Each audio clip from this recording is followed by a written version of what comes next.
Good morning and good Sunday. I hope that this new day finds you well. My name is Leon Dunkley. I minister here at North Universalist Chapel Society, or North Chapel, here in Woodstock, Vermont. I'm very glad to see you this morning.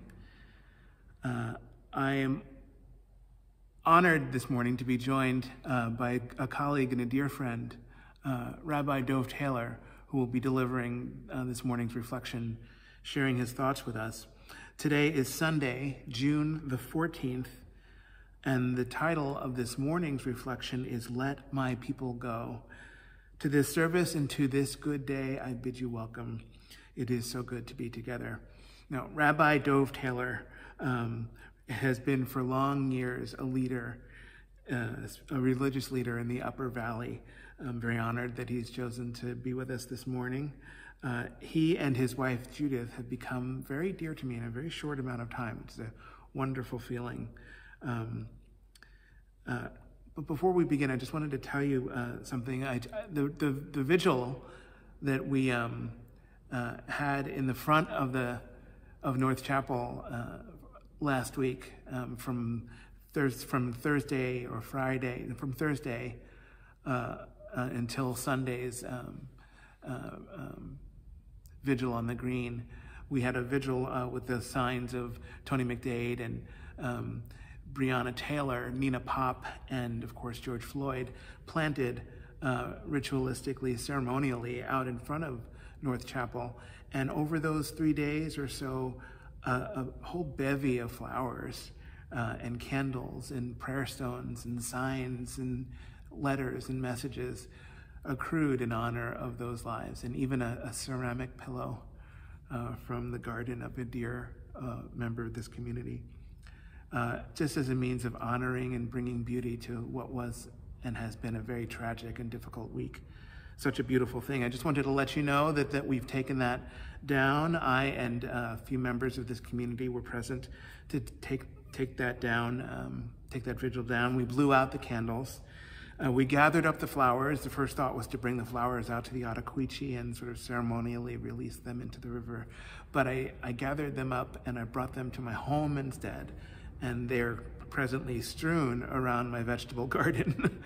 And their color is, and their spirit is informing that growth. So when I have some tomatoes and some zucchini to deliver, maybe we can share in the joy and the beauty of that ritual once again. The signs for the dearly departed ones are now leaning right up against the pulpit behind which I'm currently standing. So they are leaning on us as we are leaning on them on this good morning, on this beautiful, beautiful good morning. So good to see you and so good to be together. Would you please rise as you are willing and able and join in the singing of this morning's hymn. Blessed be.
This is the time in the order of service for the sharing of joys and concerns.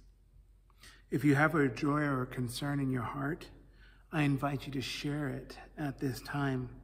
From where we are right now, let's call out what is in our hearts, and let's send its light over to North Chapel. Let's let our joys and our concerns combined like separate winds gathered into a single sail. Breathing in and breathing out. Breathing out and breathing in. I light 3 candles this morning ritualistically. I light a candle for all those who are ill.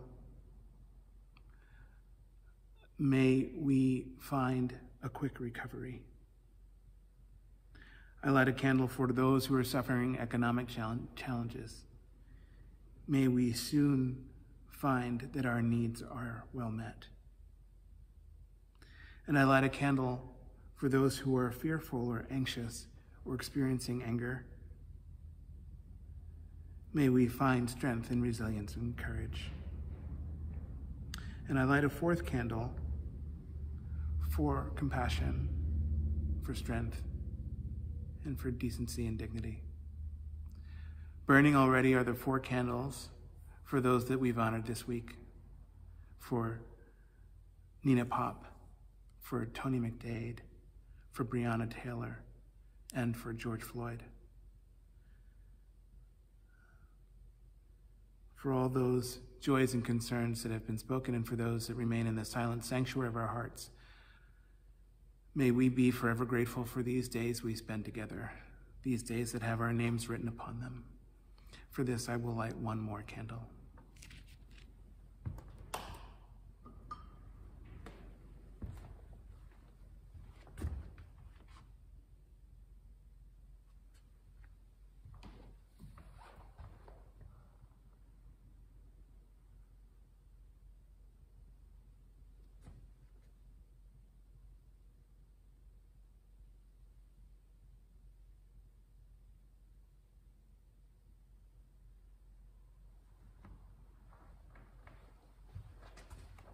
May we hold all of this in compassionate community as we enter a time of meditation and prayerfulness.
Good morning. Moses confronts Pharaoh and demands that he free the Israelite slaves, but Pharaoh refuses. If you remember the tale from Sunday school, or if you've ever attended a Passover Seder, you know about the 10 plagues visited on ancient Egypt to convince Pharaoh that the better part of wisdom would be to let my people go. Blood, frogs, lice, wild animals, pestilence, boils, hail, locusts, darkness, and the slaying of the firstborn. In the end, Pharaoh's intransigence results in the death of the firstborn of both man and beast, as well as the total destruction of his army, as well as the loss of his slaves. It was no accident that Moses' demand became the rallying cry and a beloved spiritual for black slaves in America. It would have been dangerous to sing about their slave masters, so they sang about the Hebrew slaves 3,000 years before, but everyone knew who the present pharaohs were. The song was published in 1862, and Harriet Tubman, a former slave herself and a conductor on the Underground Railroad, said that she used it to signal slaves when she was in the area and would help anyone who wanted to escape. Renditions of Let My People Go are many. You can hear 3 excellent ones online, one by Paul Robeson, another by Louis Armstrong, and a third by Fats Waller. But we don't have to resort to the literary imagination to learn about real plagues in human history. The plague of Justinian, the first Old World pandemic, arrived in Constantinople from Egypt in 541. It decimated the city and spread like wildfire across Europe, Asia, North Africa, and Arabia, killing an estimated 30 to 50 million people. It was called simply plague. The bubonic plague, the so-called Black Death, wiped out some 60% of the population of Europe in the 14th century. Boccaccio survived the plague in Florence. His Decameron informs us that between March and July, more than 100,000 people lost their lives in the city of Florence alone. Smallpox was endemic to Europe, Asia, and Arabia. But when it arrived in the New World in the 15th century with the first European explorers, the indigenous people of North America had no natural immunity and died by the millions. 3 centuries later, smallpox became the first virus epidemic to be ended by a vaccine when Edward Jenner discovered that milkmaids infected with cowpox became immune to smallpox. And in the 19th century, cholera tore through England and killed tens of thousands until John Snow discovered that it was spread not by foul air but by contaminated water, which eventually led to a global effort to improve urban sanitation and protect drinking water from contamination. It's still a persistent killer in third world countries that lack adequate sewage treatment and access to clean drinking water. Which brings us to the plague that killed more people, mostly young adults, in late 1918 and early 1919 than all the casualties of the First World War, the so-called Spanish flu. Flu is short for influenza, the Italian word meaning influence, because people believed that it was due to the influence of the stars, a superstition that endures to this day in astrology and horoscopes. And now, together with all our sisters and brothers on earth, we know about the coronavirus, which has made a mockery of our vain pretensions and exposed the broken systems in our society, the obscene inequality between the haves and the have-nots, and the ineptitude, avarice, and sheer malevolence of our president and some of our highest officials. Character is not made in a crisis. Character is displayed in a crisis. The plague has brought out the best in many people. the teams who do contact tracing to stem the spread of the virus, the scientists who work feverishly to find a cure and a vaccine, the medical personnel on the front lines who are constantly at risk, the people who deliver our food and fuel and mail, those who contribute for the benefit of others who have lost their jobs, the neighbors who look out for our well-being and offer to shop for our groceries, the overwhelming proportion of people who understand that we are responsible for one another and who are willing to observe social distancing and to endure the minor inconvenience of wearing a mask to protect others. We believe that all human beings are created equal and are equally entitled, as our Declaration of Independence affirms, to the blessings of life, liberty, and the pursuit of happiness. But not all plagues are created equal. The Black Death, smallpox, cholera, the Spanish flu, the coronavirus, these are naturally occurring pathogens that are all candidates for elimination through human research and ingenuity. But there can be no vaccination for the plague of indifference or the plague of homophobia, the plague of Jew hatred or the plague of white supremacy, the plague of racism or the plague of police brutality, the plague of using violence to maintain power or the plague of using violence to oppose power, the plague of officials who divide us from one another, pour fuel on fires, and heap suffering on a nation in great pain. Early this spring, Judith and I had been eagerly looking forward to family from near and far gathering in our home to celebrate Passover, to relive once again the timeless tale of moving from slavery to freedom, whatever our slavery might have been, whatever our freedom might be. But as the Yiddish proverb has it, man tracht und Gott lacht, or as we say in English, man proposes and God disposes. Our family gathering was not to be, thanks to the unwelcome visit of COVID-19. So our Passover Seder was just the two of us, which turned out to be a blessing in its own right, because instead of focusing on our family, we focused on the text of the Haggadah, the script for the drama of the Seder. And when we read the 10 plagues, we discussed how different are man-made plagues from what insurance boilerplate calls acts of God, because there is no vaccination for plagues that we have created with our ignorance, our fear, our prejudices, our greed, our blindness, our stupidity. To address the plagues that we ourselves have created requires first that each of us engage in the good American tradition of serious self-scrutiny. What are my prejudices? How do I contribute to injustice? What have I done to oppose injustice?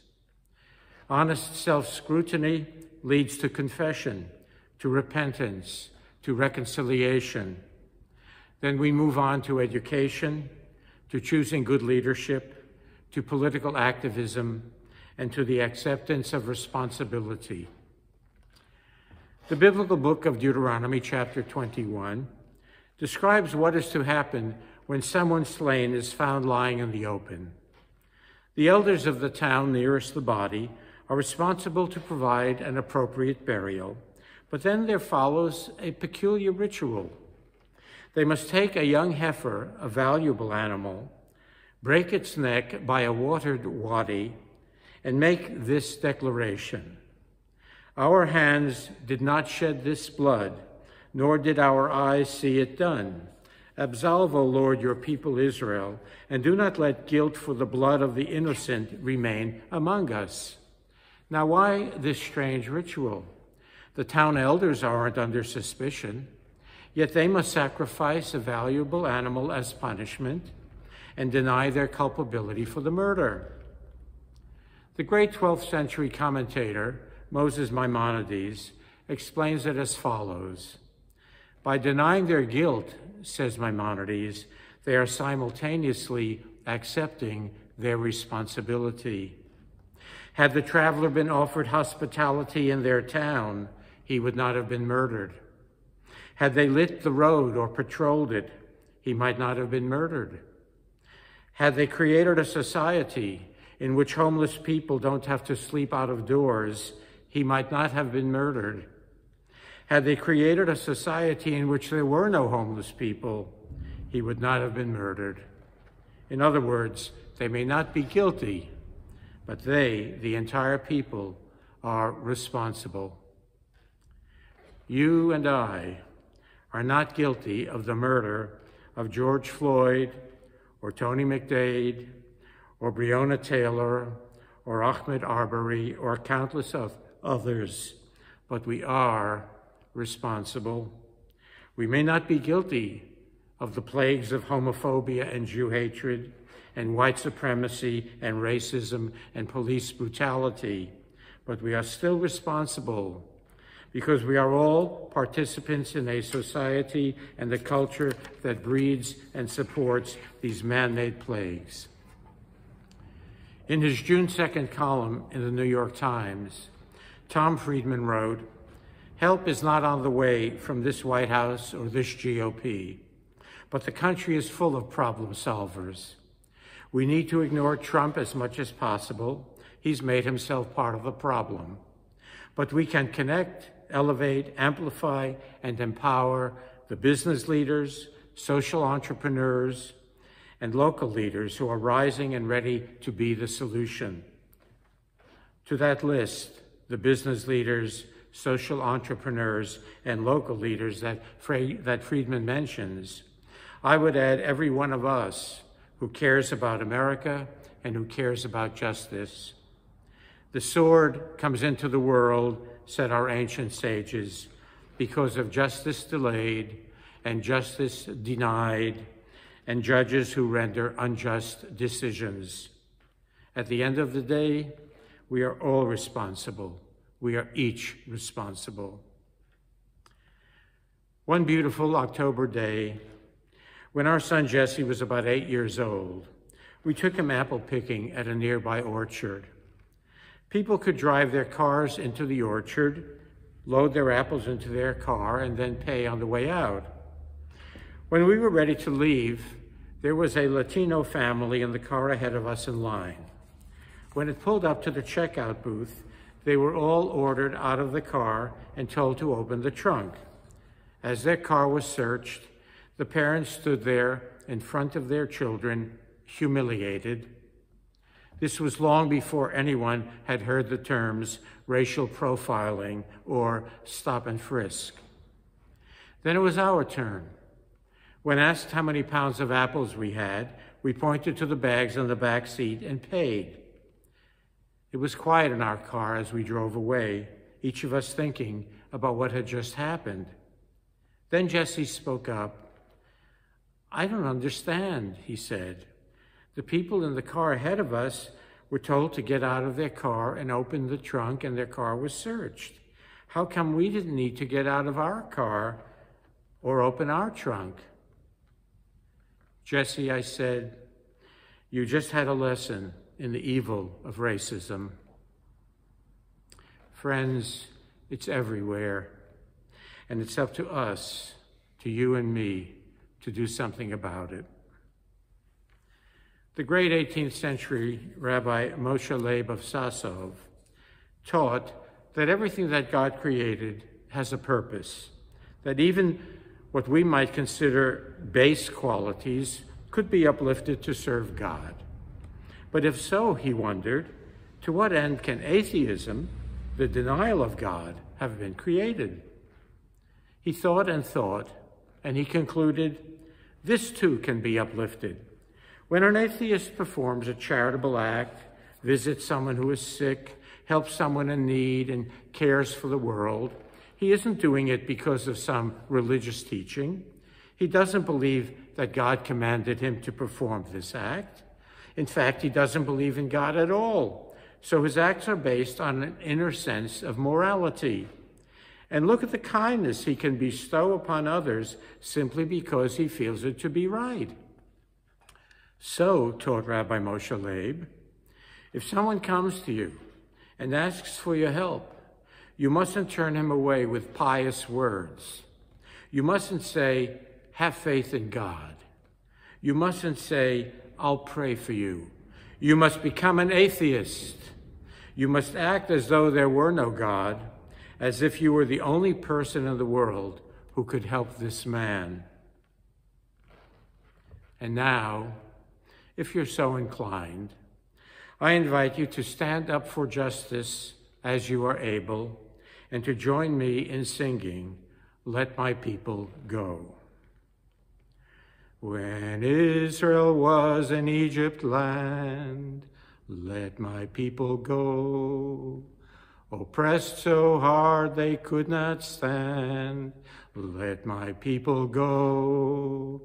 Go down, Moses, way down in Egypt land. Tell, O Pharaoh, let my people go. Thus said the Lord, bold Moses said, let my people go. If not, I'll smite your firstborn dead.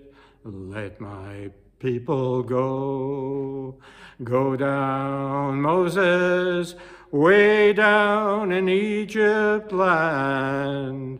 Tell old Pharaoh, let my people go. Be well. Do good. Thank you.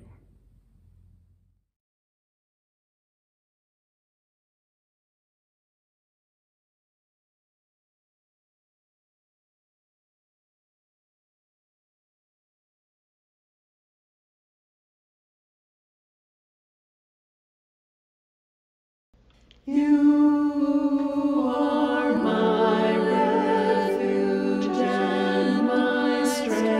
You are my strength. My strength. You are my shelter from the storm, from every storm. All night we will not cease.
sea.